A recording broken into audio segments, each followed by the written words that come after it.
बिस्मिल्लाहिर्रहमानिर्रहीम। हम डिस्कस करते हैं नाइट्रोजन मेटाबॉलिज्म। तो फर्स्ट वन हम देखते हैं नाइट्रोजन की इम्पॉर्टेंस।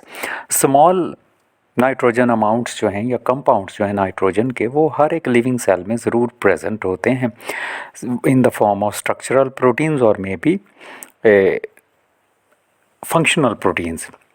तो एसेंशियल रोल्स जो हैं वो बायोकेमिकल और फिजियोलॉजिकल प्रोसेस में तो एसेंशियल रोल प्ले करते हैं ये बायोकेमिकल और फिजियोलॉजिकल प्रोसेसेस में, जैसे एंजाइम्स हैं। तो एंजाइम्स भी चूँकि प्रोटीन्स होते हैं और प्रोटीन्स तो अमीनो एसिड्स और अमीनो एसिड्स तो नाइट्रोजन एक इम्पॉर्टेंट कंपोनेंट के तौर पर इनमें प्रेजेंट होता है।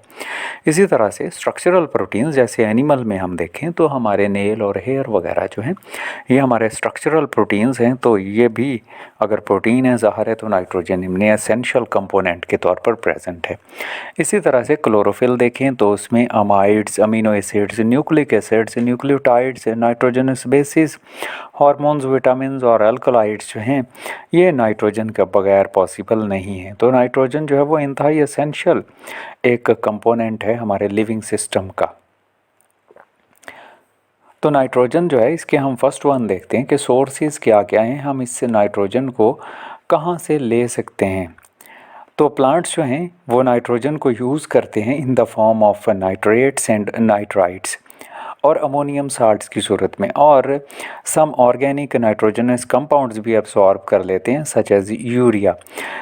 तो नाइट्रोजन जो है वो एब्सॉर्ब्ड होती है ज़्यादातर in the form of nitrate और अमोनियम आयंस, और थोड़े से अमीनो एसिड्स जो हैं वो भी एब्सॉर्ब हो जाते हैं प्लांट्स में। तो प्लांट्स जो है वो एब्सॉर्ब करने के बाद इसकी करता है एसिमिलेशन, अपनी प्रोटीन या मुख्तलिफ़ तरह के कंपाउंड्स जो हमने अभी डिस्कस किए वो सिंथेसाइज करता है।